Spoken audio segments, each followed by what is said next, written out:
बम बम बोले दोस्तों। मुझे जब कमरे में बुलाया गया तो मेरे अंदर जाते ही बाहर से गेट बंद करके मेरे साथ एक बूढ़े व्यक्ति ने गलत काम किया। मैं जो मैं तो उसके पास लोगों की मदद के लिए गई थी, पर वहां जाकर मेरा रेप ही कर देगा। मैं किसी से ये शिकायत कर भी नहीं सकती थी क्योंकि वे एक बहुत बड़ा ऑफिसर था। आखिर में सबने मुझे यह सब भूल जाने को बोला, चुप करवा दिया। पर फिर जो उसके साथ हुआ शायद ही उसने कभी सोचा होगा।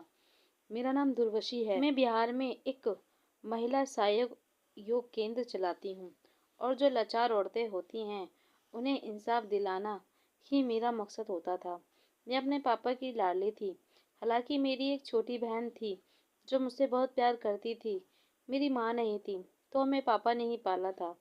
मेरे पापा खुद एक टीचर थे जो हाल ही में रिटायर होने वाले थे। उन्होंने ही मुझे ये केंद्र खोलने की सलाह दी थी ताकि मैं उन मजबूर औरतों की ढाल बन सकूं। एक दिन मेरे पास एक अनसुलझा केस आया जिसमें एक औरत, वह माँ बनने वाली थी और उसका बॉयफ्रेंड उसे और उसके बच्चे को अपना नहीं रहा था।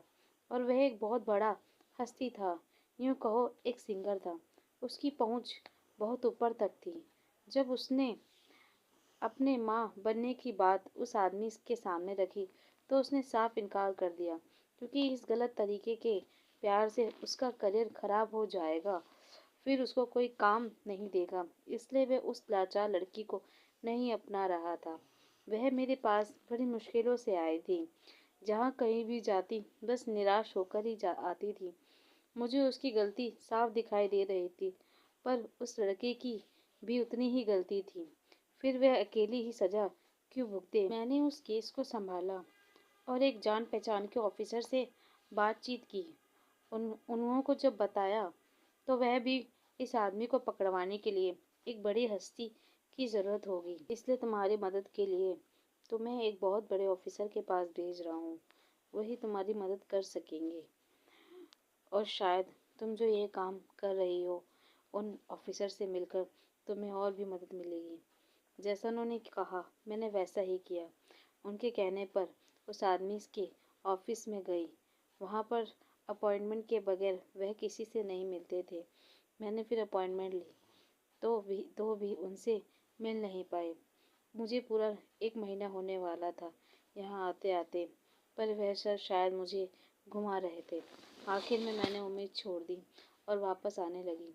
इतने में ही दरवाज़ा खुला और एक हाथ आया दरवाजे से बाहर। मुझे बेहद खुशी थी। शायद आज मेरी बात हो ही जाएगी और मैं खुशी से अंदर चली गई। वहाँ कमरे में ऑफिसर को देखकर पहले मैंने उनके पैर छुए और अपनी सारी परेशानी उन्हें बता दी। वो ही आगे बढ़कर उस लड़की को न्याय दिला सकेंगे। वे उन्होंने मुझसे प्रॉमिस किया और मेरे पास आकर मेरे सर पर हाथ फेरा। मैं उस पल काफ़ी खुश थी।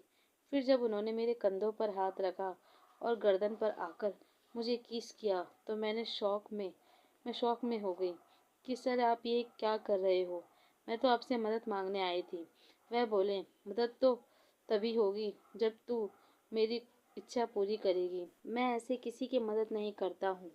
मैंने कहा मुझे चाहिए भी नहीं ऐसी मदद। मैंने तुरंत वहाँ मना किया और वहाँ से जाने लगी, पर वह आदमी नहीं माना। उसने अपनी टांग अड़ा दी और मुझे गिराकर मेरे ऊपर चढ़ गया। बोलने लगा, इतने दिनों से इसी दिन का इंतजार कर रहा था और तू ना बोलकर जा रही है। मैंने जानबूझकर तुझसे नहीं मिल रहा था ताकि तुझे रोज निहार सकूं और एक ऐसा दिन निकालूं जिस दिन ऑफिस में कोई ना हो। और तो और वो दिन आज ही है। वे मेरे साथ जबरदस्ती करने लगा और उसने मेरा बलात्कार कर दिया, मुझे तार तार कर दिया। फिर उठकर कहने लगा, तेरा काम हो जाएगा और अगर तू ऐसे ही मेरे पास आती रहेगी तो तुझे पता नहीं मैं कहाँ से कहाँ पहुँचा दूंगा। बस तू मेरी इच्छा पूरी करती रही हो। मुझे तुझसे पहली नज़र में ही प्यार हो गया था और सोच लिया था तुझे अपना बनाकर ही रहूँगा। जा अब उस लड़की को इंसाफ मैं दिलाऊंगा। उस वक्त मुझे समझ नहीं आया मैं क्या करूं। मैं ऐसे ही हाल में अपने घर चली आई। मेरे घर जाते ही मेरी बहन खुशी से मेरे पास आई और बोली, जिस केस के लिए तुम इतना परेशान हो रही थी, डीसीपी विक्रम ने उस केस को ठीक कर दिया है। तो तुम अपना मुंह मीठा करो।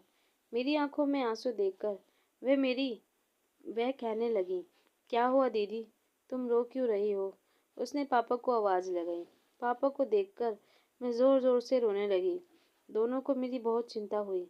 फिर मैंने विक्रम के बारे में सब बता दिया, जो कुछ भी उसने मेरे साथ किया था। वो आदमी पापा की ही उम्र का था। पापा तो उस डीसीपी को मारने जा रहे थे, पर मेरे कहने पर वह रुक गए। मैंने कहा, उसका कोई कुछ नहीं बिगाड़ सकता।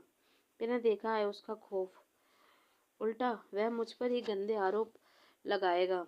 मेरे साथ जो हुआ, मैं उसे भूलना चाहती हूँ। मैंने अपने पापा से रिक्वेस्ट की, हम अब यहाँ नहीं रहेंगे, हम मौसी के पास जाकर रहेंगे। हमारी कास्ट जाट थी, पर हम जिस माहौल में रहते थे, कोई देखकर नहीं कहता था कि हम जाट हैं। पापा ने घर बेचकर हरियाणा में मौसी के पास घर ले लिया और वहीं पर पहली बार मेरी मुलाकात नीरज से हुई। वह पूरा जाट जैसा दिखता था, खड़ी बोली। वह किसी से नहीं डरता था, अपनी मस्ती में मस्त रहता, लंबा तड़ंगा, गोरा चिट्टा। मेरी मुलाकात तब हुई नीरज से, जब हम स्टेशन पर मौसी का इंतजार कर रहे थे और वे हमें लेने नहीं आए। वह पहली बार मुझसे मिलकर बस देखता ही रहा। देखते देखते वे कितनी बार गिरता रहा, पर मैं तो अपनी ही यादों में गुम थी। नीरज बार बार मुझे हंसाने की कोशिश कर रहा था, पर मेरी ऐसी हालत देखकर वह भी सोच में पड़ गया और हमारे घर में आने जाने लगा। मुझे उसकी आवाज़ ज़रा भी पसंद नहीं थी, क्योंकि उसकी आवाज़ बिल्कुल उस डीसीपी जैसी थी। मैंने उसे डांटते हुए कहा, तुम्हें यहाँ रोज़ रोज़ आने की ज़रूरत नहीं है। सब जानती हूँ मैं तुम जैसे लड़कों को। तुम ही सब बस जैसे अपना फ़ायदा निकलवाना चाहते हो। तुम भी कुछ अपना फ़ायदा ही ढूंढ रहे होगे। कौन सी वाली का फ़ायदा उठाओगे बताओ। मैं इतना सब कुछ कहकर अपने कमरे में आ गई। उसने मेरी बहन से जब सब जानने की कोशिश की कि आखिर मैं ऐसी क्यों हूँ। मेरी बहन ने सब कुछ उसे मेरे बारे में बता दिया। नीरज, जिसको मुझसे पहली नज़र में ही प्यार हो गया, वह मुझे अपनाना चाहता था, पर जब उसने अपनी मोहब्बत का इजहार किया तो वह कुछ मुझे बस झूठ ही लग रहा था। फिर जब उसने शादी को कहा तो मैं समझ गई कि वह मुझसे प्यार करता है, पर मैं शादी नहीं करना चाहती थी किसी से भी, और उसे ना कहकर वहाँ से चली आई। मैं किसी को अधूरी नहीं मिलना चाहती थी। वह मेरी सारी सच्चाई जानता था, फिर भी मुझसे शादी के लिए तैयार था। इस कहानी का नेक्स्ट पार्ट जल्दी ही मिलेगा।